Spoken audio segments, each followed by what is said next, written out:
En 2024, j'avais 2 objectifs. Être champion du monde de chessboxing et monter mon propre business. Spoiler, j'ai foiré les deux. Tout ça forcément m'a coûté pas mal d'argent et j'ai même perdu un combat. Mais bon, la bonne nouvelle, c'est que j'en ai tiré 3 leçons pour que 2025 soit une bonne année. La première leçon pour 2025, c'est sois réaliste. C'est bien d'être ambitieux, c'est bien d'avoir des rêves, mais il faut que le plan pour y arriver, il soit clair, il soit net. Sois réaliste dans ton approche, dans ce qu'il faut faire, bref, sois pragmatique. Il faut juste faire ce qu'il faut faire. C'est un peu ce que je me dirais maintenant. Et ça, pourquoi ? Eh bien, pour être freelance en 2024, en janvier, qu'est-ce qu'il fallait ?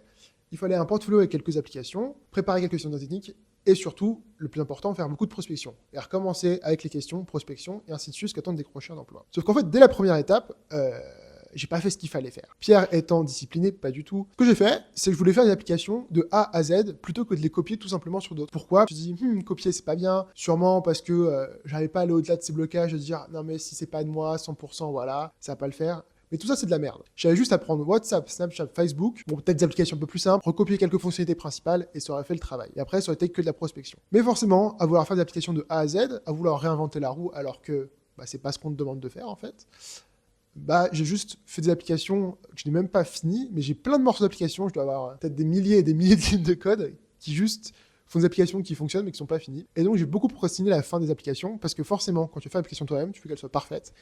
Et il faut pas, c'est pas bien. À pas suivre le plan et à faire des choses qui n'apportaient pas de résultats et qui me créaient beaucoup de stress, j'ai eu un premier crash en milieu d'année et en fin d'année, j'ai clairement fait des mini burn-out. Et le petit bonus, cherries on the top, c'est je suis dégoûté du code, voilà.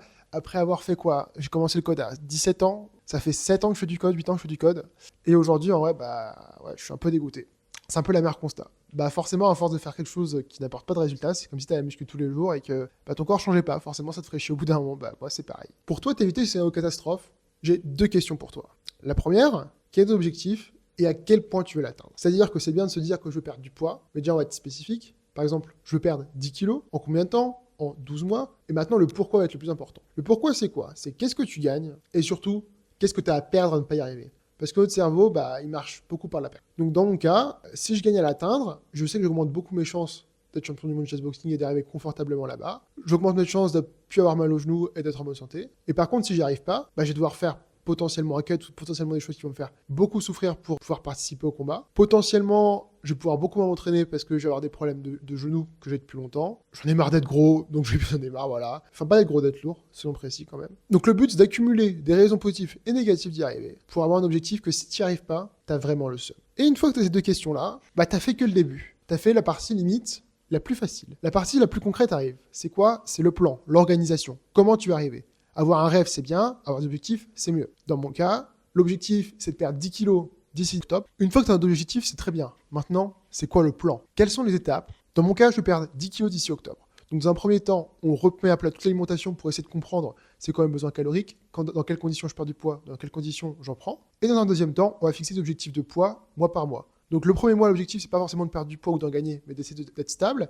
Et dans les mois d'après, de faire 1 à 2 kg de perte par mois jusqu'à arriver au poids désiré. Le but, c'est que tu prends ton gros objectif et tu le découpes en plein de petits morceaux, idéalement de 3 mois, et ces 3 mois, tu le redécoupes en plan de 1 mois. Bien évidemment, suivant les objectifs, ça va être plus ou moins facile. Dans mon cas, par exemple, je veux monter un business d'ici octobre. Mais je ne sais pas exactement encore dans quoi. Donc mon but, c'est de faire des petites itérations de 1 semaine actuellement pour déjà décider ce que je vais faire. Ensuite, de 1 mois pour bourriner un petit peu dessus et voir jusqu'où je peux aller. Et après, les objectifs en chiffres de clients, etc., on fera sur 1 mois et 3 mois. Donc, il faut juste que tu ailles te chercher là où tu es actuellement. Si tu es au tout début, il faut que l'objectif soit petit. Si ça fait longtemps que tu fais ton activité, les objectifs plus long terme sont beaucoup plus intéressants. Important à retenir aussi, c'est que notre cerveau est très optimiste à court terme et très pessimiste à long terme. Et ça, c'est assez dangereux. Ça fait faire des erreurs comme dire « je peux faire une application en 1 mois de A à Z ». Non, c'est de la merde. Mais le but, c'est à court terme de faire l'inverse, de se dire, ok, cette semaine, je me dis, je peux faire peut-être ça, mais je fais un peu moins pour être sûr d'y arriver, et à long terme, être un peu plus optimiste, un peu plus ambitieux. Pourquoi je préfère être pessimiste à court terme plutôt que trop optimiste ? Parce que moi, je me suis cramé en me donnant des objectifs impossibles. Par exemple, en 1 mois, faire une application du design à la publication. Alors ça marche, si ton application a littéralement 4 pages, mais dans mon cas, ça avait 20 pages, forcément, ça marche pas, quoi. Et moins tu as de petits succès à court terme, plus ton cerveau va trouver que des destinations à long terme, c'est de la merde. Et c'est là qu'il va falloir arrêter de penser. Bienvenue sur la leçon numéro 2. Trop penser tue. Non, ici, je vais pas faire l'éloge de la débilité. Je vais pas vous dire d'agir sans réfléchir. Non.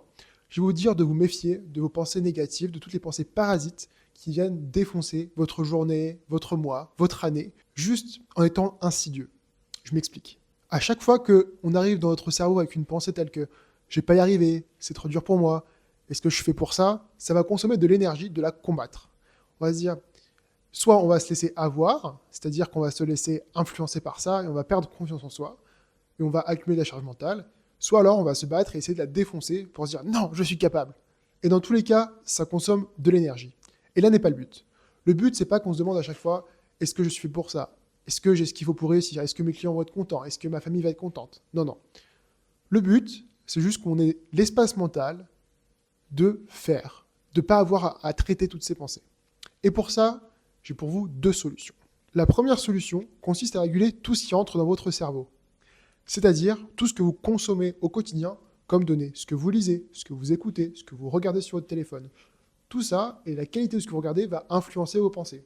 Forcément, si toute la journée, vous regardez des gens qui font des choses exceptionnelles et que vous ne faites rien, vous allez vous comparer et vous allez encore moins faire. Toute la journée, on regarde des gens qui font des choses nulles, on va se trouver intelligent. C'est pour ça que les téléréalités marchent si bien, etc.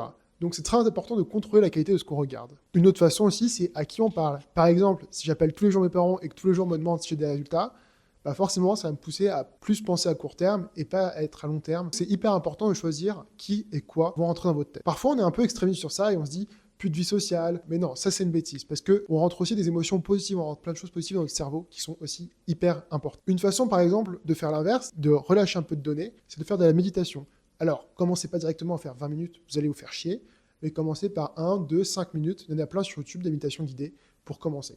La deuxième solution que je vous propose, c'est le framework PAUSE, qui vient du livre How to Stop Overthinking and Start Living. Ce framework permet de relâcher les idées, de reprendre le contrôle de nos pensées. En premier, P, pour pause, prendre une pause, respirer. Tout simplement. Le A, c'est pour ask. Se demander, c'est est-ce que je veux continuer à souffrir ? La réponse est bien évidemment non. Le U, c'est pour nous dire de comprendre. Comprendre qu'on a le pouvoir de changer ça. Le S, il va nous aider à avoir ce pouvoir en disant la phrase suivante. Overthinking is the root cause of suffering. Les pensées négatives sont la cause racine de ma souffrance. Le E, c'est pour expérimenter. C'est-à-dire qu'on va sentir en soi où on a des choses qui se passent. Par exemple, quand je fais une petite vidéo YouTube, j'ai dans le dos des tensions parce que ça me stresse et je suis un peu en mode défensif. Ou sinon, ça va être parfois des pressions quand c'est plus professionnel au niveau du ventre. Et le tout, c'est d'expérimenter ça, de prendre conscience. Parce que quand on prend conscience, c'est là qu'on peut régler au fur et à mesure les problèmes. Si je sens que je suis tendu dans le dos, par exemple, je peux prendre mon temps, essayer de me détendre, m'étirer, comprendre, etc. pour résoudre le problème. Le but de tout ça, c'est déjà d'avoir un cerveau beaucoup plus clair et surtout, le plus important, de pouvoir passer à l'action. Et c'est là qu'arrive la leçon 3. Ma troisième leçon, et aussi la plus importante, c'est l'action amène à la perfection. Ça consiste à passer à l'action de façon la plus petite et la plus humble possible au quotidien. Mon problème principal, c'est que j'ai tendance à trop penser, à me dire qu'est-ce qui se passe si A, B, C, D, E, F. Et en fait, à chaque fois qu'on pense, à chaque fois qu'on va envisager des situations qui ont très peu de chances d'arriver, ou alors qu'on ne sait pas du tout si elles vont arriver, on se crée de la charge mentale et on passe pas à l'action. Alors quand on passe à l'action, on obtient quoi ? Déjà, on commence à obtenir une preuve qu'on est capable d'avancer, une petite victoire. Et ensuite, on obtient de l'information. C'est-à-dire que, certes, je pourrais faire une vidéo YouTube bien mieux pour ma première vidéo YouTube, mais si je fais déjà pas une première, je ne sais pas que je pourrais faire mieux. D'ailleurs, en parlant de ça, une étude a été prouvée que lorsqu'on demandait aux étudiants de prendre une photo par jour pendant 30 jours, ou une photo avec 30 jours pour la prendre, il y avait beaucoup plus de bonnes photos dans les 30 photos prises que dans la seule prise. Forcément, ça demande beaucoup d'humilité, parce que moi, je suis perfectionniste, je n'aime pas ça, je n'aime pas me tromper, je n'aime pas faire des choses mal. Sauf qu'en fait, si on commence pas par être nul, si on commence pas par être humble, accepter qu'on va être nul dans un domaine, on sera jamais bon. Quand on regarde un enfant marcher, essayer de marcher, il tombe tout le temps, il se ramasse, il recommence. En fait, c'est ça la vie, et pour tout. Ça s'applique pour la boxe, il faut refaire 15 fois un jab, plutôt 15 000 fois un jab pour qu'il soit parfait. Le tout, c'est de viser la progression, pas de viser la perfection. Viser la perfection, c'est le meilleur moyen de jamais rien faire, et de rester au même endroit où on est. Dans la première leçon, on a parlé de plan. Donc là, si tu appliques cette phrase au plan, tu te dis qu'est-ce que je peux faire aujourd'hui pour avancer de 1% sur mon rêve ? Qu'est-ce que je peux faire 1% de mieux pour perdre du poids, par exemple ? Qu'est-ce que je peux ne pas manger aujourd'hui ? Par quoi je peux remplacer cette chose pas bien pour moi ? Dans mon cas, quelle est la plus petite action que je peux faire pour que demain, mon business ait un peu plus de chances de marcher ? Tourner cette vidéo YouTube, par exemple. Le secret pour tout, c'est de commencer petit. Et je vous le dis à vous, mais surtout je me le dis à moi. Parce que c'est moi aussi qui ai besoin de ça. Parce que 2025, on est qu'en janvier, il y a un an pour passer à fond à l'action, arrêter de trop penser et tout défoncer avec un plan bien structuré. Mes objectifs que je peux contrôler, ça va être une grosse progression échec, être 2000 Elo, ça va être à 74 kilos et ça va être de monter un business qui fonctionne. Point. Ça va pas être facile, mais le but, c'est d'avancer jour après jour et de tout défoncer. C'était Pierre. Abonnez-vous, likez et suivez la prochaine vidéo parce qu'elle sera mieux que celle-là.